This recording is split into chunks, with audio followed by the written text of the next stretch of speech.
I'd like to look at another theme that comes up in your books, but that is also very much in the news, and that is migration.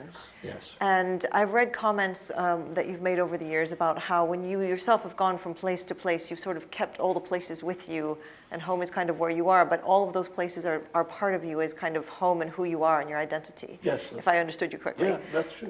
And I'm wondering how that might comfort, if there is such a word, the tremendous tragedy of the migration today, Syrian refugees, even the migration internally in China and many, many other parts of the world. It's changed. I mean, the point is that because refugees are not the same thing as migrants, and refugees are running away from something. Migrants usually are running towards something. One of the things that I have felt long before the refugee crisis is that we live in a time which is, in a way, defined by migration, in that this is the century, let's say, in which more people have moved across the world than in the previous complete history of the human race. Because it's, first of all, it becomes possible. We have airplanes and ships and so on, and then sometimes these are economic migrants and sometimes they're refugees. But the fact is, we live in a world in which the human race has begun to move much more than it ever did. That old idea of roots and of living in the place where you were born is no longer the nature of our cities. I mean, look at this city, New York City. I mean, most people living in this city were not born here, the large majority. And there is a combination of people coming to New York and running away from something else. Yeah, so, the nature of modern, certainly urban reality is that migration is an inescapable fact. That's how these cities have been made. And I mean, if you're in Los Angeles, looking at the enormous Hispanic population, the really quite large Asian population, Korean and Chinese, and so on. Pacific Rim, yeah. That's what these cities are like, and actually everywhere cities are like that now. So that's the new reality. And it seems to me that to try and imagine a world in which that's not so, well, you can imagine it, but it ain't going to happen. The world is not going to deglobalize.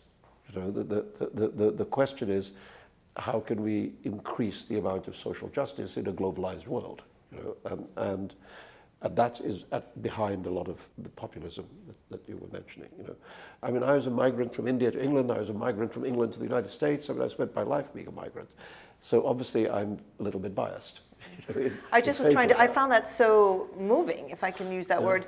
And I was thinking to myself, how can we take that idea that you take all of yourself with you and all of your connections to different places in your case? Yeah, but it's not just that. It's also you face constant choices. You face choices about what exactly do you keep with you, and what do you discard about the world you came from, and what do you absorb from the world you come to, and what do you resist in that world. And I think migrant communities all have to ask themselves those really very profound questions, which are about the nature of their own selfhood. In the way that some migrant families insist that their children speak the language of the country they've come to, and therefore those children lose mother tongue, and other people insist on maintaining the mother tongue. So that's one decision that you have to make.